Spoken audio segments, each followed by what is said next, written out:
চিরদিন বাইক চালিয়ে স্কুটার চালিয়ে সংগঠন করেছি, একসময় সাইকেল নিয়ে গ্রামে গঞ্জে ঘুরেছি সংগঠনকে মজবুত করতে।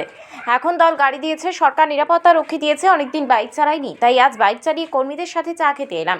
কিন্তু বিনা হেলমেটে কেন চালালেন বাইক, সেই প্রশ্ন করতেই সরকারকে একহাত নিলেন বিজেপির প্রাক্তন রাজ্য সভাপতি দিলীপ ঘোষ।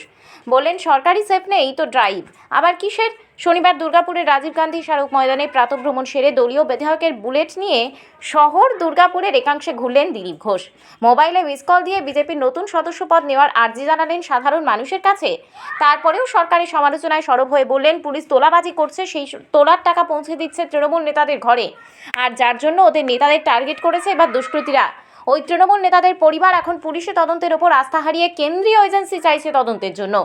ট্যাব কেলেঙ্কারির জন্য তৃণমূলকেই দায়ী করে বলেন আইলা থেকে আবাস ট্যাব তৃণমূল নেতাদের পকেটেই ঢুকেছে সব টাকা। আর টিভির পর্দায় থাকার জন্য তো মমতা বন্দ্যোপাধ্যায় নাটক শুরু করেছেন, সিট গঠন করে অথবা অতি সক্রিয় হয়ে তদন্তের কথা বলে।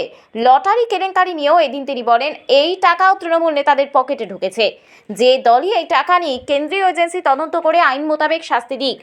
বাংলাদেশের সনাতনী হিন্দুদের ওপর অকথ্য অত্যাচার চলছে, ইস্কনের মতো সংগঠনকে নিষিদ্ধ করার কথা বলছে। তারপরে কর্মসূচি শেষ করে বহরমপুরে দলীয় কর্মসূচির উদ্দেশ্যে রওনা দেন তিনি। তীব্র কটাক্ষ করে তৃণমূলের জেলা সহসভাপতি উত্তম মুখোপাধ্যায় বলেন আইন কিভাবে ভাঙতে হয় তা শেখায় বিজেপির মতো দল, তাই ওদের মানুষ ভালো চোখে দেখে না। দিলীপবাবু গোহারা হেরে দুর্গাপুর ছেড়েছিল, তারপরেও মাঝে মাঝে এসে উল্টোপাল্টা কথা বলেন আর আইন ভাঙেন। এই কালচারের জন্য 2026-এ বাংলার মানুষ ওদের বিদায় করে দেবে।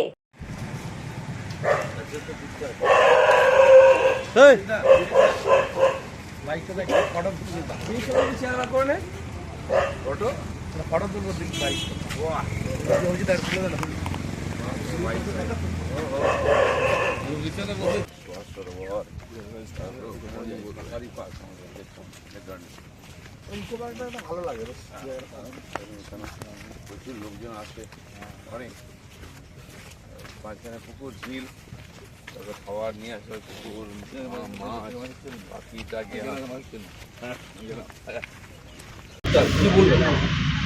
দেখুন, পশ্চিমবাংলায় যেভাবে বম বন্দুকের কারখানা চারিদিকে পাওয়া যাচ্ছে আর যেভাবে বম বন্দুক চলছে, কাকে কখন লেগে যাবে কেউ জানে না। একদিন তো আমাদের লোকেদের মারা হতো, 250 লোককে মারা হয়েছে আমাদের, গুলি করে মেরে পিটিয়ে গাছে টাঙিয়ে সব হয়ে গেছে। এখন সমস্ত সেই দুষ্কৃতকারীরা টিএমসির মধ্যে ঢুকেছে, এখন ভাগবাঁটোরা নিয়ে শুরু হয়ে গেছে। এত ব্যাপক দুর্নীতি আর ভাগবাঁটোরা কম বেশি হলেই মেরেছে, তারাই প্রতিনিধি হয়ে গেছে, চেয়ারম্যান কাউন্সিলর এমএলএ এমপি হয়ে গেছে। তো পুরো অপরাধীকরণ হয়ে গেছে, পার্টির মধ্যে চলছে। দুর্ভাগ্য ওদের পার্টির লোক খুন হচ্ছে, তার পার্টির লোক বা পরিবারের লোক বলছে এনআইএ তদন্ত চাই, সিবিআই তদন্ত চাই, পুলিশের উপরে ভরসা নেই। পুলিশ এত নিকম্মা হয়ে গেছে এখানে, পুলিশের কাজ একটাই, গরুর গাড়ি থেকে টাকা তুলে দাও, বালির গাড়ি থেকে টাকা তুলে দাও, পার্টিকে দাও। সবার জন্য কোটা ঠিক হয়ে গেছে, কোথা থেকে কত টাকা তুলতে হবে। তো পুলিশ কী করবে, ওইসব করে বেড়াচ্ছে আর দুষ্কৃতকে দাপিয়ে বেড়াচ্ছে। কলকাতার বুকে বোম ফাটছে, বন্দুক পাওয়া যাচ্ছে, কারখানা পাওয়া যাচ্ছে। পশ্চিমবাংলার মানুষকে তো খেতে দেয় না, তারপরে সুস্থভাবে বাঁচতেও দেবে না।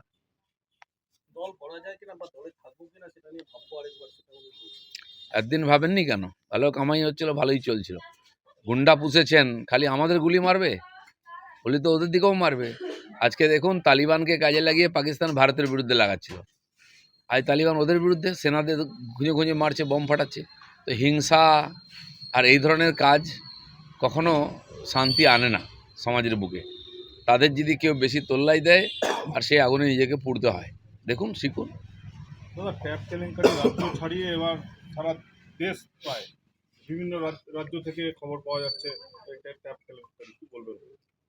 দেখুন, এই ধরনের সরকার যারা দান খয়রাতি করে যেতে, এই টাকার কোনো মা বাপ থাকে না, যাদের হাত দিয়ে যায় তারাই খায়। কিন্তু পশ্চিমবাংলার মতো এত ব্যাপক দুর্নীতি, কোথাও কোনো রোকটোক নাই।